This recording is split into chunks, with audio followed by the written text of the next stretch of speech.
The buyer's wagon rolled into the lark yard before the sun cleared the cottonwoods, and the sound alone made Maeve Lark's chest tighten like a fist closing. Dust lifted behind the wheels and pressed against the kitchen windows, turning the morning light dull and brown. Inside the small house, everything felt frozen, as if the walls themselves were holding their breath.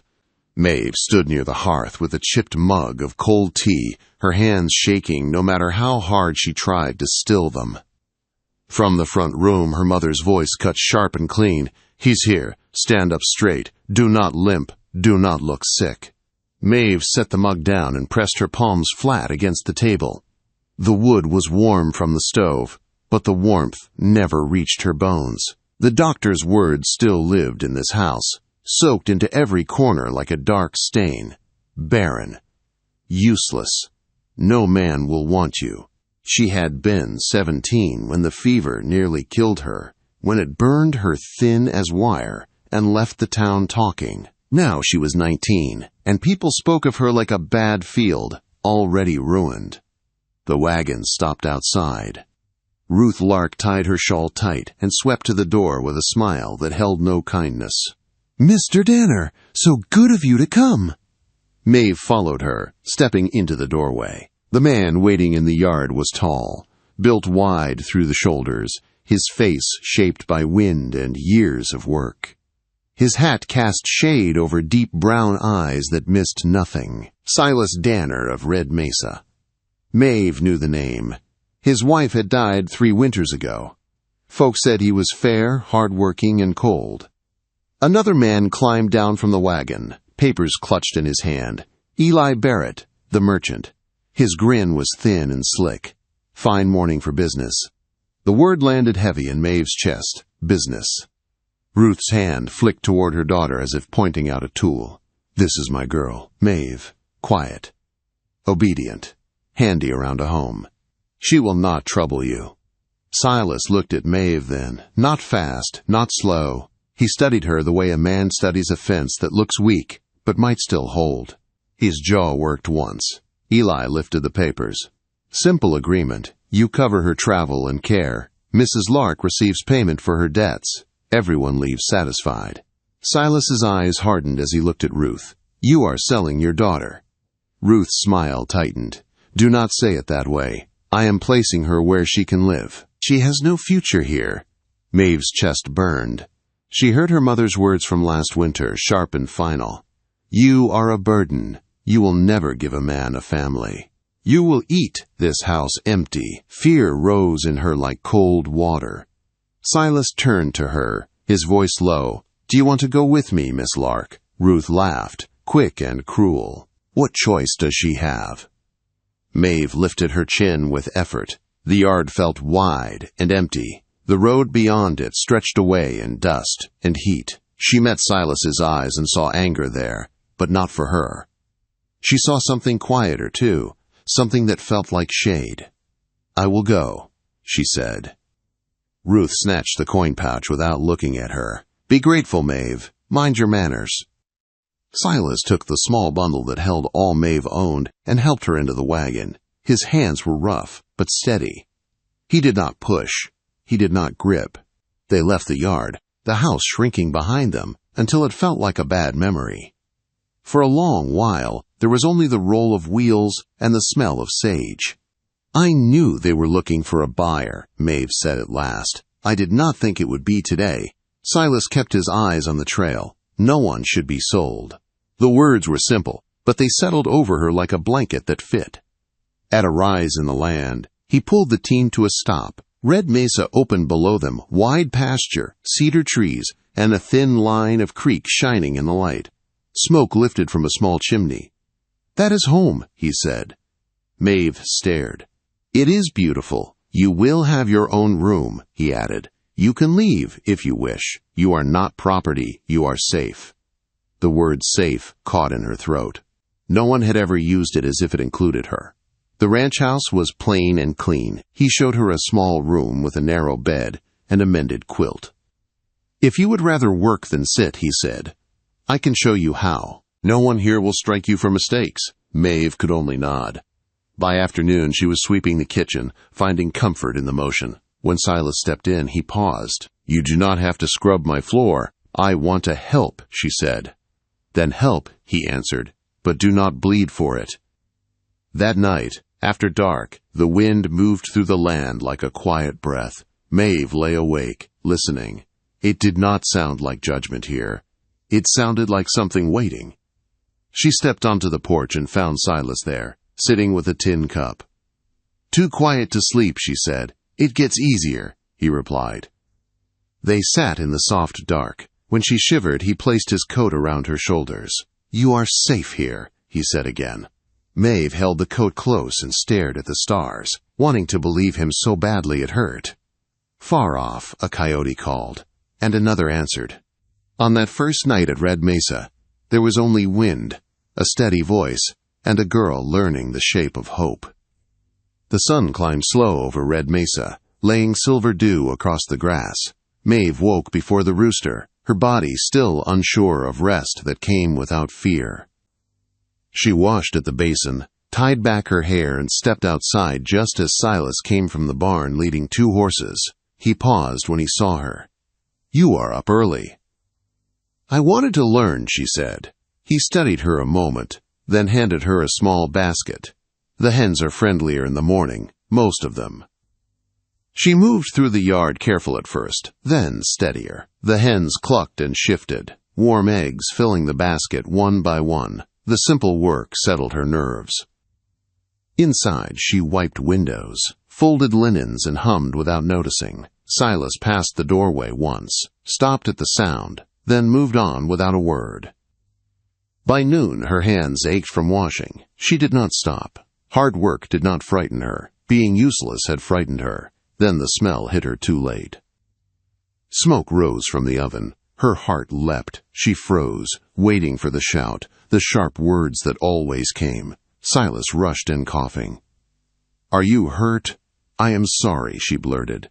"I ruined it. I will make another. Please, do not be angry." He took the pan from her hands gently. "It is just bread. No one is hurt." Relief washed her knees weak. Tears came fast. "You do not have to flinch here," he said, "not for anything." He stepped back and let her breathe.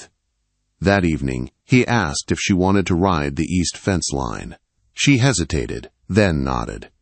He saddled a gentle mare and walked beside her until she felt steady. The land stretched wide under the late sun. "It is beautiful," he said. "It is free," she answered. At the fence, he worked the post while she handed nails. "You do not talk much," she said. "Talking never fixed much," he replied. "Feels good when someone listens. I am listening now." He touched her cheeks. She turned toward the sky and smiled, a real smile. Night came soft. The quiet woke her, not fear this time, just the world holding still. She found Silas on the porch again. "You hear it?" he asked. The quiet before change. She sat beside him. Stars lay thick overhead. "I do not know who I am yet," she said. "After my wife died, I did not either," he answered. "The land keeps going. People stop. You came here, and this place feels alive again." Her heart softened. "Mama used to say I was a mistake," she whispered, "that no man would want a woman who could not give him a family."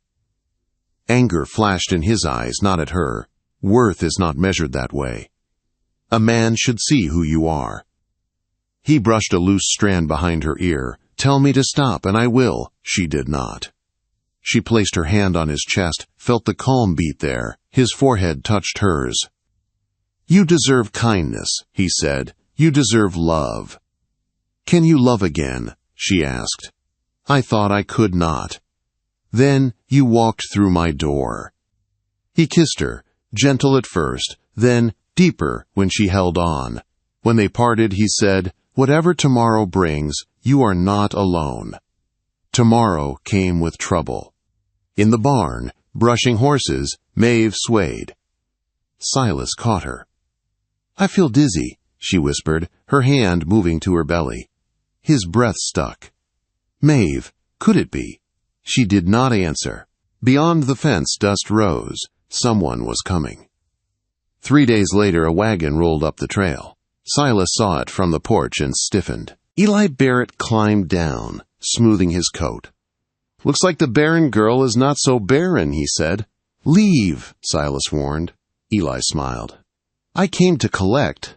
I paid for damaged goods." Turns out they were not damaged. That makes her still owed. Maeve stood in the doorway, hand over her stomach. "She belongs with her family," Eli said. "Her mother wants her back." Silas stepped forward. "She is not goods," Eli sneered. "You cannot stop what is due." Silas's fist struck fast. Eli fell into the dirt. "If you come here again, or speak her name like she is a thing, I will bury you in this land." Eli scrambled up, hatred bright. "I will return with papers and lawmen. This is not over." He drove off, dust trailing like a threat. "You should not have hit him," Maeve whispered. "He called you property," Silas said. "They do not own me anymore," she replied. "And they never will," he said, looking at her belly. "We will not live afraid." Days passed, no one came. Wind and sun filled the hours. Then, in early autumn, her labor began. Pain came in waves. Silas never left her side. "You are the strongest person I know," he said. At last, a small cry cut the air. "A girl," the doctor said. "Strong heartbeat." Silas fell to his knees, tears on his face. "Hope," he whispered. "Her name is Hope." Maeve held her daughter, shaking with joy. "Proof," she said. "Proof they were wrong." Weeks later, laughter filled the house. One evening, Maeve wrote a letter she never sent, forgiving what had been done so she could have peace. Silas wrapped his arms around her. "You are stronger than this whole valley," he said. She looked out at the wide land. "They thought I was broken," she whispered, "but I was only waiting to bloom." Winter came gentle to Red Mesa that year, like the land itself wished to be kind. Snow fell light and clean, settling on the fence posts and the low hills beyond. Inside the ranch house, warmth lived in every corner. The stove stayed lit, the kettle sang often, and the sound of a baby's breathing filled the quiet hours. Hope grew strong. Her cries were sharp and full of life, nothing fragile about them. Maeve learned her daughter's rhythms, when she slept, when she needed rocking, when only a soft voice would calm her. Each small task felt like proof that her body was not broken, that her life had not ended before it began. Silas watched them with a quiet awe. Many nights, Maeve woke to find him sitting in the rocking chair, Hope tucked against his chest, his voice low as he sang songs he barely remembered. He had never thought joy could return to his home, not after burying his wife beneath frozen ground. Yet here it was, breathing in his arms. The town began to talk, as towns always do. Some spoke with surprise, some with envy, a few with shame. Word traveled fast that Ruth Lark's barren daughter had given birth, that the rancher of Red Mesa now had a child and a woman by his side who glowed with calm strength. But no one came riding up the trail to challenge them. Eli Barrett did not return. No sheriff came knocking. Fear, it seemed, had finally lost interest. One cold morning, Maeve stood at the window, watching snow drift across the pasture. Hope slept against her shoulder. Silas stepped up behind her and wrapped his arms around them both. "You ever miss it?" he asked. "The old place." She thought for a moment. "I miss who I thought I was supposed to be," she said, "but not who they made me feel like." He kissed her temple. "This is your home now." Spring followed, slow and steady. Grass pushed through thawed soil. Calves were born. The creek ran full again. With the changing season came a letter, carried by a rider who did not stay. The paper was thin. The writing sharp. Ruth Lark demanded money, claimed betrayal, claimed rights. Maeve read it once, then folded it calm and neat. Silas watched her face. "What do you want to do?" She carried the letter outside, placed it in the stove, and watched it burn. "I choose peace," she said. "And this life." He nodded, pride clear in his eyes. On a warm afternoon, Silas stopped Maeve near the old oak by the creek. He stood awkward. hat in his hands. "I never planned this," he said. "Losing someone teaches you not to hope. But you taught me how again." He knelt, simple as the man he was. "Will you stay here?" "Not because you must, because you want to." Maeve felt tears gather, not from pain but from something full and rich. She looked at Hope, then back at him. "I already chose you," she said. Every day. He pulled her close, and the land seemed to breathe with them. They married quiet, no crowd, no noise. Just the creek, the sky, and a promise spoken plain. Hope slept through it all, wrapped in white, unaware she had already changed the world. Years later, Red Mesa stood fuller than it ever had. Laughter echoed across the fields. Children ran along the fence lines. Maeve watched from the porch, Silas beside her, his hand always finding hers. They had sold her as barren, as useless, as nothing, but the land knew better, love knew better. And the life she built proved that what is buried in cruelty can still rise, strong and beautiful, into the light.